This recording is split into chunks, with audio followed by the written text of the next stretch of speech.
Hello guys, ఎంతగానో wait చేస్తున్న Ram Charan Peddi movie నుంచి అయితే సెకండ్ సింగిల్ రిలీజ్ అయిపోయింది. సో జస్ట్ 10 పిఎంకు రిలీజ్ అయింది. మార్నింగ్ మార్నింగ్ నుంచి వెయిట్ చేస్తున్నా. అంటే మార్నింగ్ మీన్స్ 4 గంటల 5 నిమిషాలకు అన్నారు. సో 4 గంటల 5 నిమిషాలు అన్న తర్వాత నిన్న మళ్ళీ పోస్టర్ వేసిరు 7 గంటలకని. అంతకన్నా ముందు 6 గంటలకని కూడా అన్నారు. సరే 7 గంటలకు కదా అని వెయిట్ చేసిన తర్వాత సాంగ్ కొంచెం త్వరలో వస్తుంది మీకోసం, దానికోసం ట్రై చేస్తున్నాను. బుచ్చిబాబు గారు ఒక ట్వీట్ వేసి మరి ఒక చిన్న గ్లిమ్స్ వదిలేరు. చిన్న 16 సెకండ్ల సాంగ్కి సంబంధించిన ఒక చిన్న బిట్ వదిలేరు. అది చూసిన తర్వాత అదే మెయిన్ పార్ట్ అని అనుకున్నా. అండ్ సాంగ్ మొత్తం రిలీజ్ అయిన తర్వాత చూద్దాంలే అని వెయిట్ చేస్తున్నా. ఇంకా వస్తలేదు. సో లేట్ అవుతుందేమో, అట్లీస్ట్ ఒక మెసేజ్ లాగా ఉండాలని ఒక వీడియో కూడా చేసిన. మీరు అప్డేట్ ఇస్తే టైమ్స్ ఇవ్వండి. ఇప్పుడు 7కి అన్నారు, 10కి ఇస్తారా, 11కి ఇస్తారా, 12కి ఇస్తారా, ఏదో ఒక టైం చెప్పండి. ఎందుకంటే అట్టిగా వాళ్ళు వెయిట్ చేస్తూ ఉన్నారు. చాలామంది రామ్ చరణ్ సాంగ్ అంటే చాలామంది వెయిట్ చేస్తారు. రామ్ చరణ్ పెద్ద మూవీకి సంబంధించిన అప్డేట్ అంటే చాలామంది వెయిట్ చేస్తారు. సో కాబట్టి మీరు అప్డేట్ ఇచ్చినప్పుడు కొంచెం క్లారిటీతో ఇవ్వండి, టైమింగ్స్ ఇవ్వండి. అట్లీస్ట్ 7కి అన్నారు, రాలేదు, 10కి అన్నారు, 9కి అన్నారు, 9 కోసం వెయిట్ చేస్తారు. ఈ మధ్యలో టైం అంతా రీఫ్రెష్ చేసుకుంటూ, ట్విట్టర్ ఓపెన్ చేసుకుంటూ, టీ సిరీస్ ఓపెన్ చేసుకుంటూ, అండ్ మైత్రి మూవీ మేకర్స్ ఏమైనా అప్డేట్ ఇచ్చినా మైత్రి మూవీస్ మేకర్స్కి సంబంధించిన అవన్నీ ఓపెన్ చేసుకుంటూ చూస్తూ ఉండాల్సి వస్తుంది. కాబట్టి అప్డేట్ ఇచ్చేటప్పుడు ఇట్లా ఇవ్వండి అని చెప్పి ఒక వీడియో కూడా చేసిన. సో అది ఒకవేళ మీరు అది ఫస్ట్ చూసినా ఇది ఫస్ట్ చూసినా ఏం కంగారు పడకండి. అందుకే అందులో వీడియోలు ఉన్నది కూడా ఇందులో చెప్పేస్తున్నా. ఓకే, అదే పక్కన పెట్టితే సాంగ్ ఇది ఒక మోటివేషనల్ సాంగ్లా ఉంది. సినిమాలో ఒక సిచ్యువేషన్ నాకు తెలిసినంత వరకు సినిమా ఆ సాంగ్ మొత్తం విన్న తర్వాత నాకు అర్థమైంది ఏంటంటే, నీ అయ్య వడ్డీని నీ బిడ్డ కడితే ఇక నువ్వెందుకురా అని అంటే, మా అయ్య చేసిన అప్పు నా కొడుకు కడితే నేనెందుకు అనేది కాన్సెప్టు. అందులో ఒక చిన్న లైన్ ఉంది. ఆ వర్డ్ విన్న తర్వాత అంటే అది ఆ వర్డ్ విన్న తర్వాత ఇది ఒక మోటివేషనల్ సాంగ్ సంథింగ్ ఏదో గట్టిగానే హిట్ అయింది. ఐ మీన్ హీరోకి గట్టిగా తగిలిన సీన్ ఏదో క్రియేట్ చేసిండు బుచ్చిబాబు అని అనిపించింది. అండ్ ఈ సాంగ్ ఏఆర్ రెహమాన్ గారు పాడిర్రు. ఏఆర్ రెహమాన్ గారు మ్యూజిక్ అందించిన విషయం తెలిసిందే.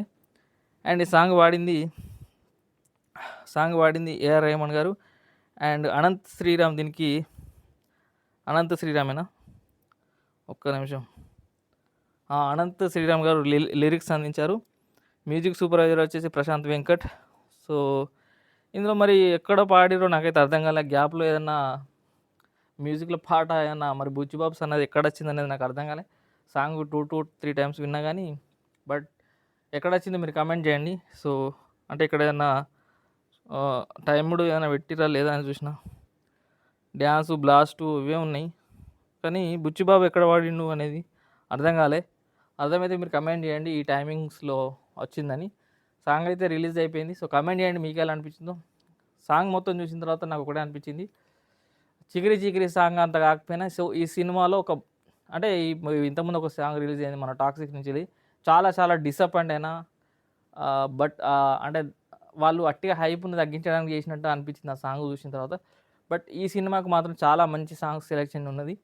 ఏదో సౌండ్ పెట్టి డబ్బ కొట్టడం కాకుండా ఒక చికిరి చికిరి అనేది ఒకటి ఆ లవ్ సాంగ్ అయిపోయిన తర్వాత ఇది ఒక మోటివేషన్ సాంగు, చాలా రోజులు గుర్తుండిపోతుంది.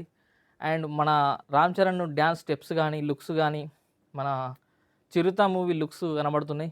చిరుత మూవీ డ్రెస్సింగ్ స్టైల్ డిఫరెంట్గా ఉన్న హెయిర్ స్టైల్ కానీ ఆ డ్యాన్స్ స్టెప్స్ కానీ మన జానీ మాస్టర్ కొరియోగ్రాఫర్ అంట.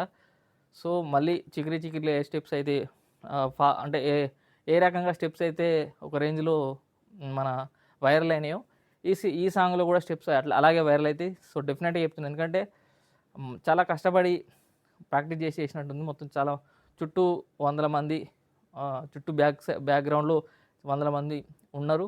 అండ్ ప్రతి షార్ట్కి సో వేరే వేరే లొకేషన్ దాన్ని చూస్తుంటే అర్థమైంది చాలా ఎఫర్ట్ పెట్టిండు బుచ్చిబాబు. సో అది కనబడుతుంది.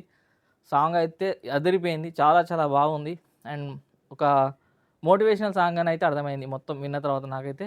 సో మీకు ఎలా అనిపించిందో కమెంట్ చేయండి. చూసిన వాళ్ళు, చూడని వాళ్ళు టీ సిరీస్ తెలుగులో ఉంది. జస్ట్ 10 పిఎంకు రిలీజ్ అయింది. కమెంట్ చేయండి, వీడియోని లైక్ చేయండి, తప్పకుండా షేర్ చేయండి అండ్ హైప్ ఇవ్వండి వీలైతే. అండ్ రామ్ చరణ్ అభిమానులు ఉంటే కింద కామెంట్ చేయండి. So thank you, bye. ఏమైనా నెక్స్ట్ అప్డేట్ ఉంటే పెద్ద మూవీకి సంబంధించిన ప్రతి ఒక్కటి మన దాంట్లో వస్తుంది. అండ్ ఉస్తాద్ భగత్ సింగ్ సంబంధించిన అప్డేట్ కూడా మన ఛానల్లో వస్తుంది కాబట్టి తప్పకుండా లైక్ చేసుకొని సబ్స్క్రైబ్ చేసుకోండి. Thank you.